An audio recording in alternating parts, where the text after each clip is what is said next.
आप जानते हैं कि हम इन दोनों को इकट्ठे। रूपेश अपनी बात पूरी करता उससे पहले गीता ने कहा, मेरी बात सुनो, मुझे तुम्हारे से बहुत जरूरी बात करनी है। रूपेश गुस्से से गौतम को घूरते हुए गीता के पीछे पीछे नीचे चला गया। वहीं ऑपरेशन थिएटर के बाहर वेट करते करते अवनी टूट सी गई थी और वो रोने लगी। गौतम उसके नजदीक गया और उसने अवनी को चुप कराते हुए कहा, तुम तो अपने पापा की फाइटर बेटी हो ना, फिर क्यों रो रही हो? मेरा विश्वास करो, डॉक्टर परीक्षित डैडी जी का इलाज बहुत अच्छे से करेंगे। तुम देखना, चंद ही घंटे में डैडी जी होश में आ जाएंगे और तुमसे पहले की तरह बातें करने लग जाएंगे।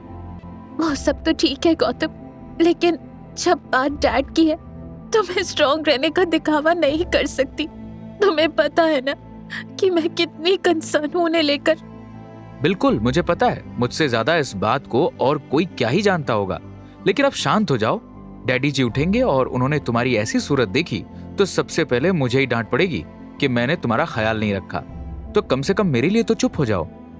अवनी ने गौतम के सामने सिर हिलाया और उसकी बात मानी। लगभग आधा घंटा ऑपरेशन थिएटर के बाहर इंतजार करने के बाद अवनी ने गौतम से कहा, मैं सोच रही हूँ नीचे जाकर सभी से चाय के लिए पूछ लूं। काफी थकान हो गई होगी और मॉम भी उस टाइम बहुत ज्यादा थकी हुई लग रही थी। मैं हम दोनों के लिए भी चाय लेकर आती हूँ और उनके लिए भी चाय का इंतजाम करवा देती हूँ। हाँ ठीक है अवनी, मैं यहाँ पर बैठा हूँ। डॉक्टर परीक्षित जो भी कहेंगे मैं तुम्हें बता दूंगा। गौतम की बात सुनकर अवनी नीचे चली गई और उसने गीता, सौरभ और रूपेश से कहा, आप लोग चाय पियेंगे? मैं अपने और गौतम के लिए चाय लेने के लिए जा रही हूँ। ऑपरेशन तो अभी चल रहा है, लेकिन मुझे लगता है कि थोड़ा वक्त लगेगा, इसलिए तब तक आप लोगों को भी कमजोरी नहीं आनी चाहिए।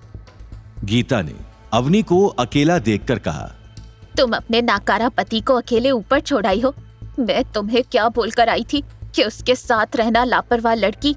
तुम्हें पता है ना कि वो कितना गैर जिम्मेदार है, हमेशा अपनी जिम्मेदारियों से भागता रहता है, और तुम उससे वहाँ इतनी जरूरी चीज के लिए जिम्मेदारी देकर आ रही हो। अवनी ने कहा, मॉम प्लीज, आपने अच्छे से देख लिया है कि सही कौन है और गलत कौन है। गौतम ने ही डॉक्टर परीक्षित कुमार का इंतजाम करवाया है। गीता ने रूपेश को कवर करने के लिए कहा, हाँ तो क्या फर्क पड़ता है, अगर एक बार डॉक्टर को बुला भी दिया तो कोई एहसान नहीं कर दिया है। अरे रूपेश को देखो, उसने तुम्हारे डैडी जी के लिए आईसीयू का इंतजाम करा। अगर उनको सारी दवाइयाँ, इंजेक्शन, टूल्स, इक्विपमेंट के इंतजाम ना दिए जाते तो क्या ये डॉक्टर उनकी मदद कर सकता था? बिल्कुल नहीं। और तुम कैसे रूपेश के आगे गौतम को खड़ा कर रही हो? जानती नहीं हो वो कितने रौब वाला है? मॉम मैं सब कुछ जानती हूँ, लेकिन इस वक्त ये सारी बातें फिजूल है। सौरभ ने भी गीता का साथ देते हुए कहा, बिल्कुल सही तो कह रही है तुम्हारी मावनी। अगर रूपेश ना होता तो फर्स्ट एड तो पॉसिबल ही नहीं था। इसका सारा श्रेय सिर्फ रूपेश को जाता है। अगर वो नहीं होता तो हो सकता है हम भैया को कुछ समय पहले ही खो चुके होते। ये आप कैसी बातें कर रहे हैं? वो आपके सगे भाई हैं। आपके अंदर इतनी नफरत भरी हुई है कि आप उन्हें मारने पर तुले हुए हैं। सौरभ ने अवनी से कहा, बेटा तुम गलत समझ रही हो। मैं ये नहीं कह रहा, लेकिन रूपेश ने जो किया है कम से कम तुम्हें उसे मानना तो चाहिए।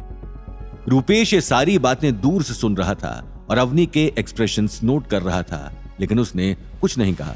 तभी गीता ने रूपेश की ओर देखते हुए अवनी से कहा, देखो कैसे चुपचाप खड़ा होकर तुम्हें ही निहार रहा है और तुम्हारी बातें सुन रहा है।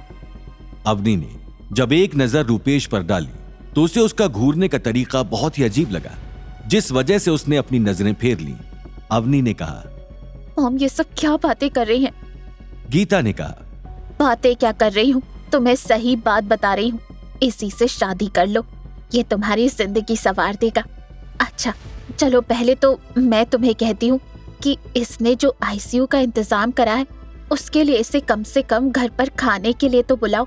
एक बार तुम्हारे डैडी जी ठीक हो जाए उसके बाद तुम मेरी मानो तो इसे खाने पर बुला लो। अवनी ने कहा, मॉम क्या बात करती हो? ऐसा बोलकर अवनी वहां से निकल गई क्योंकि उसे बहुत ही अनकंफर्टेबल महसूस हो रहा था। लेकिन गीता को देखकर तो ऐसा लग रहा था कि अगर उसके बस में हो तो वो आज ही रूपेश और अवनी की मंगनी करवा देगी। चाय पीने के बाद और बाहर इंतजार करने के बाद अब लगभग 2 घंटे बीत चुके थे। जब ऑपरेशन थिएटर के बाहर की लाइट बंद हुई, उसे देखते ही अवनी और गौतम अपनी सीट से खड़े हुए। डॉक्टर परीक्षित कुमार ने आईसीयू से बाहर निकलकर कहा, congratulations Avani, your father is perfectly all right. Operation successful रहा, लेकिन आप सब थोड़ी देर बाद ही उन्हें मिल सकते हैं, पर डरने की कोई बात नहीं है। आगे की कहानी जानने के लिए देखिए अगला एपिसोड सिर्फ पॉकेट एफएम के यूट्यूब चैनल पर और रॉयल वारिस के सारे एपिसोड्स को सुनने के लिए डिस्क्रिप्शन में दी लिंक से डाउनलोड करें पॉकेट एफएम ऐप।